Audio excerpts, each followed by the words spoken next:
Chimay, Pushi Chimay, Yahmo, Ahqha, Mayo, Muto, Machuta, Acha, Keno Hopo, Kashaya Pomo, Acha, Keno Hopo, Chimoru, Yawi, Machuta, Acha, Yawi, Palestine, Acha.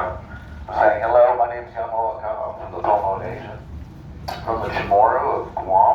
These are my people. I'm saying that we are on Machuca land here in colonial Chico, California. This is actually Machuca territory, so first and foremost, I want to say thank you to the Machuca people for having us all as guests here today, and thank you to the Palestinian people for having us here as guests today.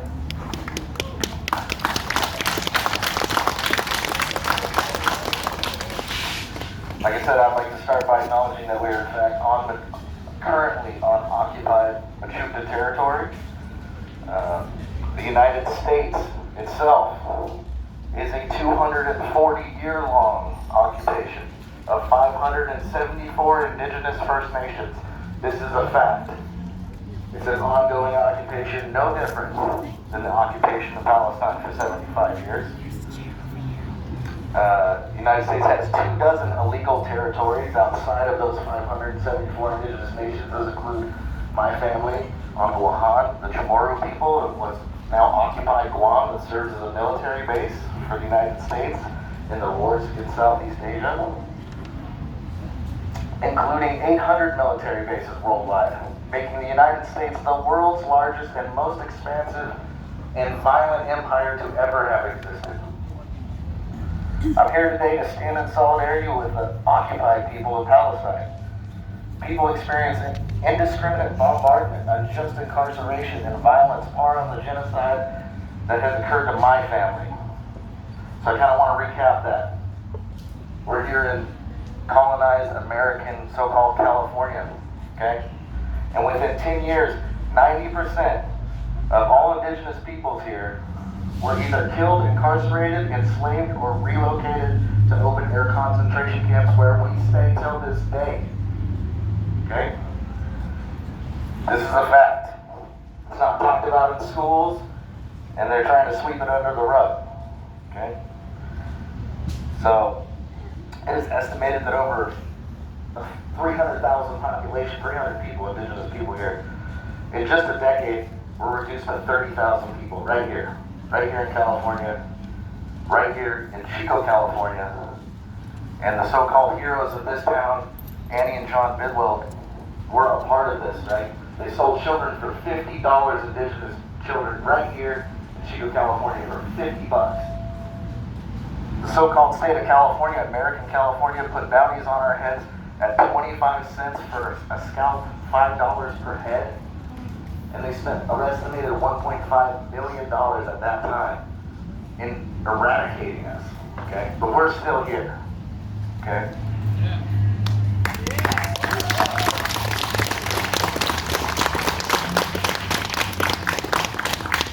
They took us from 300,000 people down to 30,000 people. Now contrast that with the Al-Nakba of 1948 that removed 750,000 Palestinians from their homes to create the illegal colonial state of Israel, okay?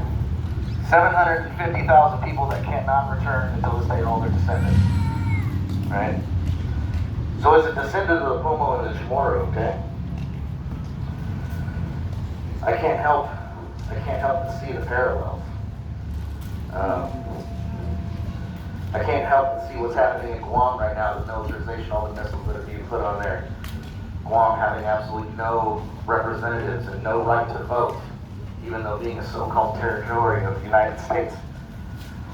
I can't help but see the parallels. And they say they're spreading freedom and democracy. Okay? They didn't bring freedom and democracy to my family, right? They didn't bring freedom and democracy to the 1 million dead Iraqis over the last couple decades, right? You've got to go to work every single day, almost every waking moment of your lives, and work to barely just be able to pay your rent. Do you feel free? No. Under the violent threat of homelessness, if you don't generate wealth for businessmen on Wall Street,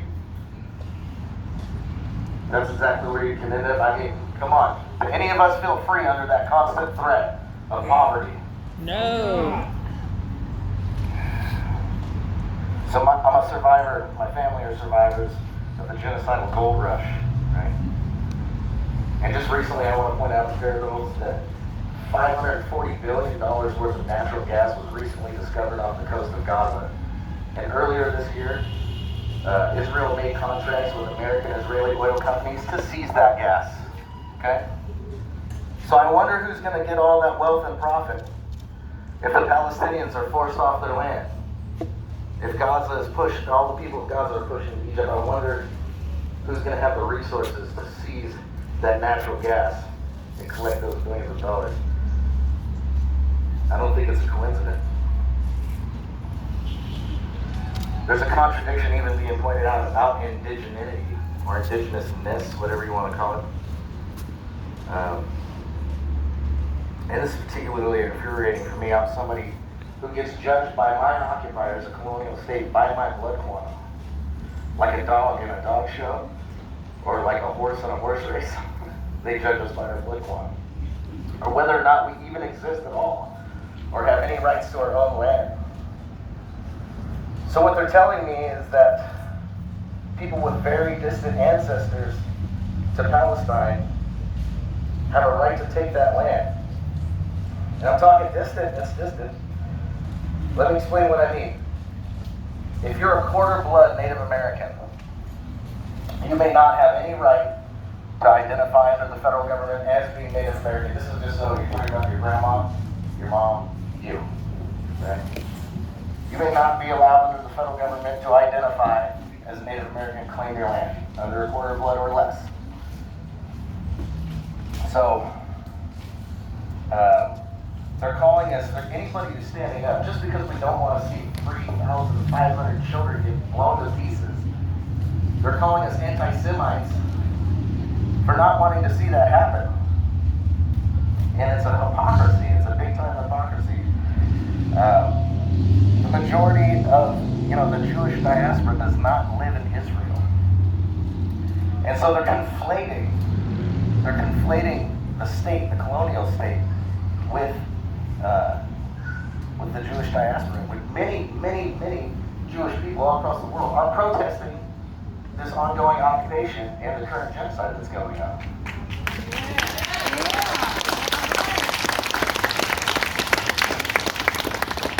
So I've seen this before. When my people, we call for decolonization, or we call for land back, right? I get this call for, you're saying you want reverse genocide. That's what they're saying to us, right? Like we want to kill 220 million Europeans that are here, or deport them, or whatever it may be, right? A, that's not physically possible. And B, just because y'all did it to us doesn't mean we want to do it to you. So that we're saying, when we say decolonization, land back, they say, you're calling for reverse genocide. That is not what we're calling for. We're calling for the illegal colonial occupation of our territories to end. We should not be governed by a foreign apartheid entity like the United States on our own land. That should not be occurring. And likewise, when you hear from the river to the sea, Palestine will be free, you hear the Zionists say that that's a call for reverse genocide. And let me tell you, just like it's not a call for reverse genocide for us to say land back or decolonization, it is not that. That is not that. From the river to the sea, Palestine will be free is a call for an end of genocidal, racist occupation by a colonial state. That's what it is, just like we're calling for. That's what it is.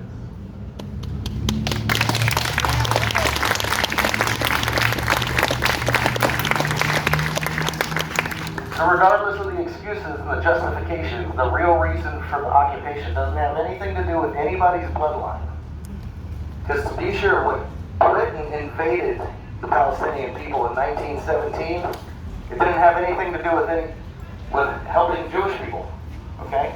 It had to do with Western colonial powers seeking military base in the Middle East so they can launch what has occurred over the last several decades, 1 million dead Iraqis, Somalia, Libya, Yemen. Everything that's occurred would not have been possible had this initial colonial act not taken place.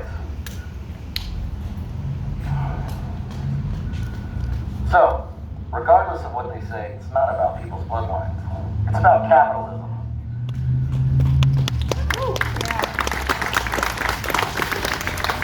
Joe Biden himself stated that if there wasn't an Israel, they would have to invent one to protect their interests in the region. He didn't say this more than once.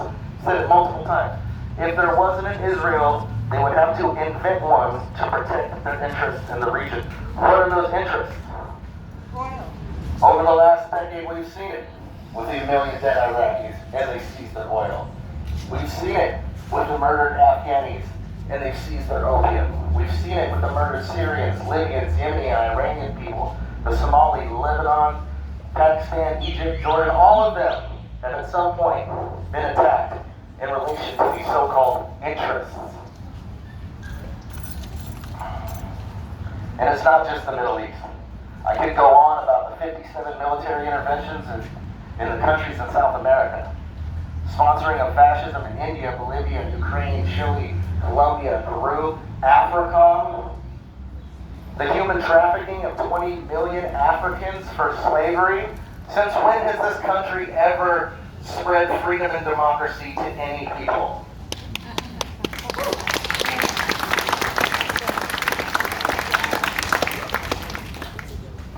The fact is that, they've created many of their own boogeymen.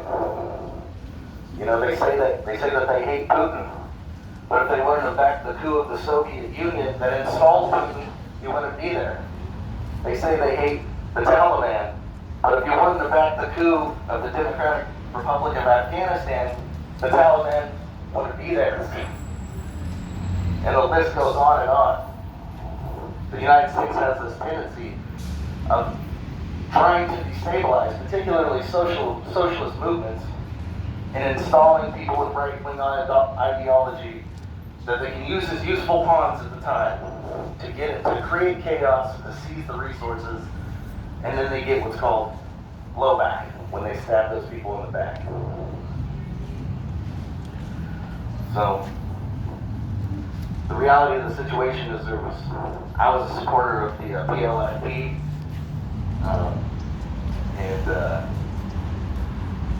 the fact of the situation is that Israel